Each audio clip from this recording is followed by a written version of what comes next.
சென்னை தியாகராய நகரில் இசையமைப்பாளர் இளையராஜா இல்லத்தில் வைக்கப்பட்டுள்ள பவதாரணி உடலுக்கு திரை உலகினர் பொதுமக்கள் நேரில் அஞ்சலி செலுத்தி வருகின்றனர். இது தொடர்பான கூடுதல் விவரங்களோடு செய்தியாளர் செந்தில் ராஜா இணைகிறார். செந்தில் ராஜா, விவரங்கள். நந்தா, தற்போது இளையராஜாவுடைய இல்லத்தில் இருக்கக்கூடிய பவதாரணியின் உடலுக்கு திரைப்படங்கள் பலரும் அஞ்சலி செலுத்தி வருகிறார்கள். அது மட்டும் இல்லாமல் அரசியல் கட்சியை சேர்ந்தவர்களும் அஞ்சலி செலுத்தி வருகிறார்கள். குறிப்பாக அமைச்சர் தமிழக அரசு சார்பில் அமைச்சர் உதயநிதி நேரில் அஞ்சலி செலுத்தி சென்றார். அதே போல மத்திய இணை அமைச்சர் எல் முருகனும் நேரில் அஞ்சலி செலுத்தி இரங்கல் தெரிவித்திருந்தார். அதே போல அதிமுக சார்பில் ஜெயக்குமார், முன்னாள் அமைச்சர் ஜெயக்குமார் நேரில் அஞ்சலி செலுத்தி இருந்தார். இவர்கள் தவிர திரைப்படங்கள் தொடர்ந்து இளையராஜா இல்லத்திற்கு அஞ்சலி செலுத்தி வருகிறார்கள். பவதாரணியின் உடலானது இன்று இரவு 10 மணிக்கு மேல் லோயர் கேம்பிற்கு எடுத்து செல்லப்பட்டு அங்கு இறுதி சடங்குகள் நடைபெற உள்ளது. அதற்கான ஏற்பாடுகளும் ஒருபுறம் நடைபெற்று வருகிறது. அந்த உடலை எடுத்து செல்வதற்கான வாகனம் முருகேசன் தெருவிற்கு வந்திருக்கிறது. அதாவது இளையராஜா இல்லம் அமைந்திருக்கக்கூடிய அந்த தெருவிற்கு வந்துள்ளது.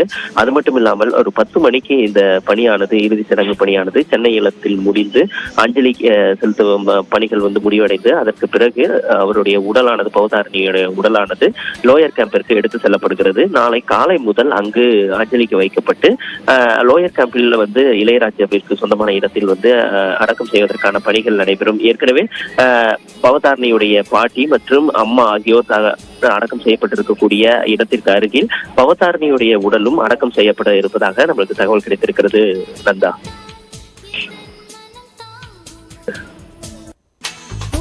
தொடர்ந்து முக்கிய பிரபலங்கள், திரை உலகினர் நேரில் அஞ்சலி செலுத்தி வரக்கூடிய காட்சிகளை பார்க்க முடியுது. 10 மணி வரைக்கும் இங்கு அஞ்சலிக்காக வைக்கப்படக்கூடிய சூழலில் இதுவரைக்கும் யாரெல்லாம் வந்திருக்கிறாங்க, அவர்கள் தொடர்பான நினைவலைகளை பகிர்ந்திருப்பாங்க, அது தொடர்பான விவரங்கள் செந்தில்ராஜ்.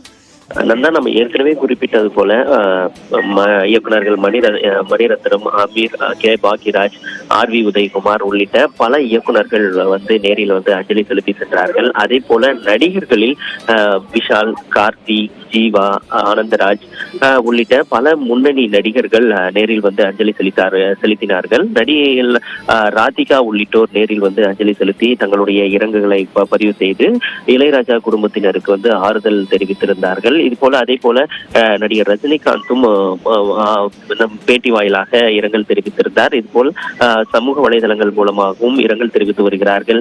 நேரில் வந்தவர்கள் இங்கு நேரில் இளையராஜா இல்லத்தில் அஞ்சலி செலுத்திவிட்டு தங்களுடைய இரங்கல்களை பதிவு செய்துவிட்டு சென்றிருக்கிறார்கள். நந்தா, நன்றி செந்தில் ராஜா, விவரங்களுக்கு.